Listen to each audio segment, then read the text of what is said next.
This is part 2 of Entity Framework tutorial. In this video, we'll discuss the model-first approach of Entity Framework. Entity Framework supports all these three approaches: schema first, model first, and code first.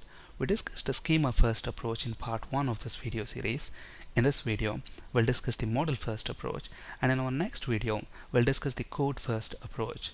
With the schema first approach, based on the underlying database tables, that is based on the departments and employees tables, we were able to generate the department and employee entities.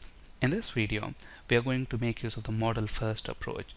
So in the model first approach, we first create the entities, that is the department and employee entities, establish the relationship between them, and then based on these entities, we are going to generate the SQL that is required to create the underlying database tables, that is the departments and employees database tables. Let's see how to achieve that. Now we'll be working with the same example that we worked with in the previous session of this video series. So let's flip to Visual Studio. At the moment, we already have this employee model.edmx file, the ADO.NET entity data model file. Now we have generated this ADO.NET entity data model based on the schema first approach. So let's go ahead and delete that EDMX file. Let's add a new item, and we want to add ADO.NET entity data model, and let's call this employee model. Click add. Now with the schema first approach, we would select this option, generate from database, because based on the underlying database objects, we want to generate our entities. Okay, but now we're going to make use of the model first approach.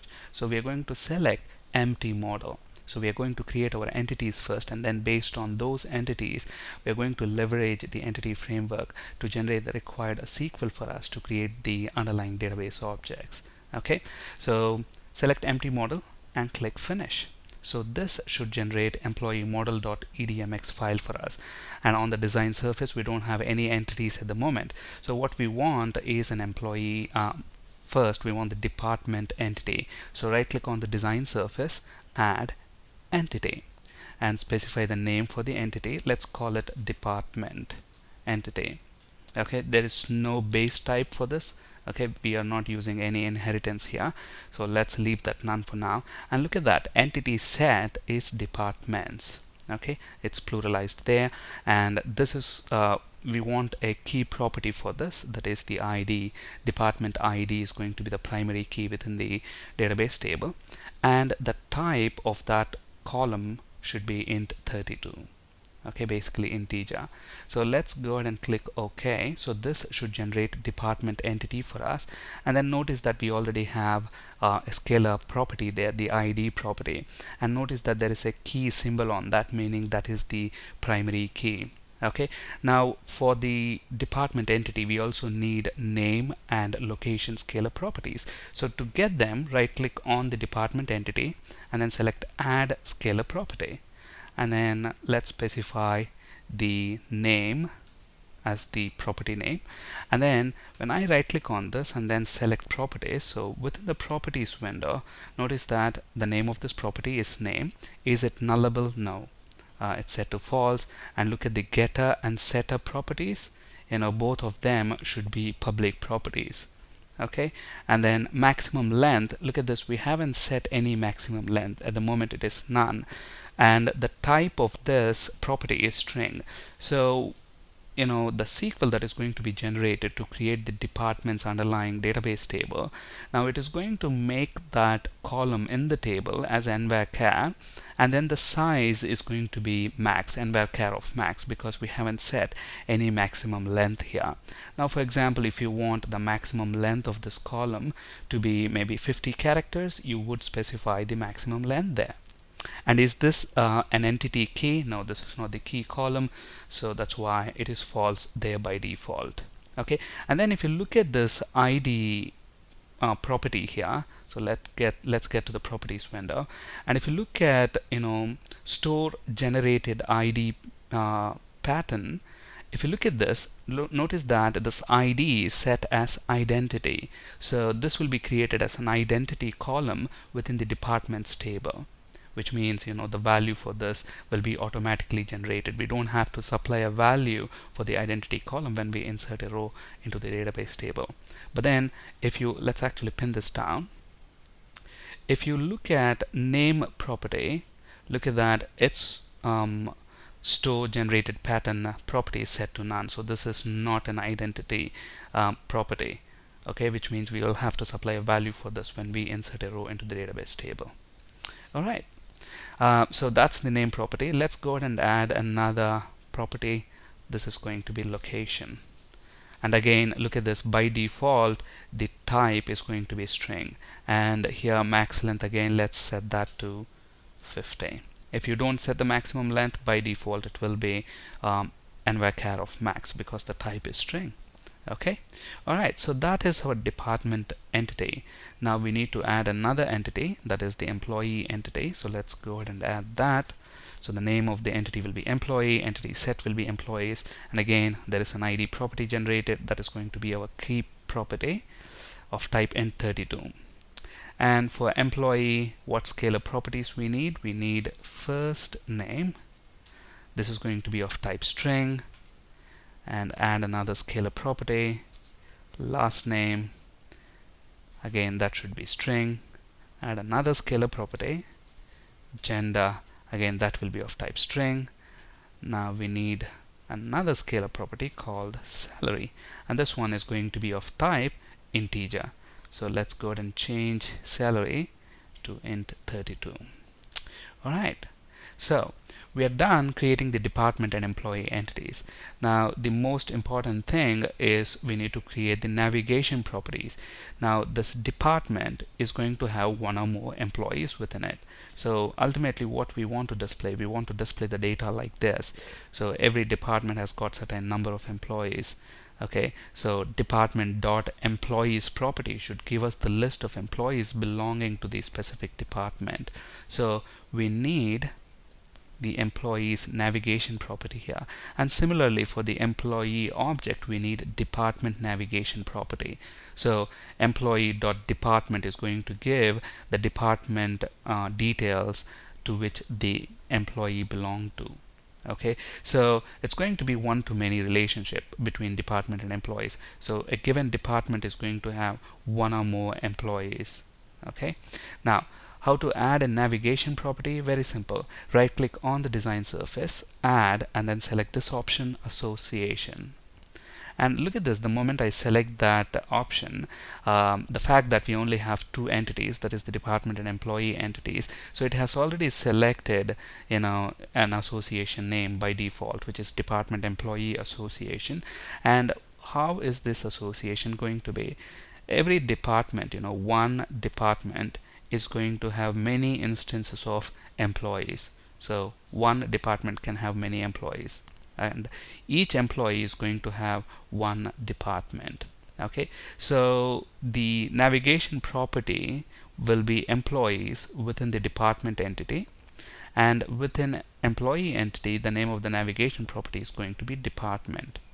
Okay, so department is going to return an employee department property within the employee object is going to return a department object, and employees is going to return maybe list of employees. Okay, so let's click OK, and it's also going to add foreign key properties to the employee entity. And look at this, the moment we click OK, it's going to create those two navigation properties, employees and department. And then within the employee entity it also added this foreign key property, department ID. Look at that, a department can have one department can have many employees represented by star here. Okay, and if you select this department, notice that the name of the navigation property is department and multiplicity is 1. And what is the return type going to be? Instance of a department. And for employees it is going to be collection of employee object, because employees navigation property is going to return many employee objects. Okay, alright, so now let's go ahead and build our solution just to make sure that everything still compiles. Alright, now we have these entities. Based on these entities, we want to generate the SQL to create the underlying database tables. So how do we do that? Simply right click on the design surface and then look at this option, generate database from model. So based on this model, we are going to generate a database. Now we need to have the database created already. So we already have the sample database right here, and we also have these tables already, departments and employees. Let's leave them there for now, and then let's click OK here. Look at the name of the connection that is going to be stored in web.config file. It's called as employee model container, and we don't have the option to change that at the moment. So let's leave it there like that. And if you recollect from the previous session, in the previous session we stored the connection string in web.config file as employee db context.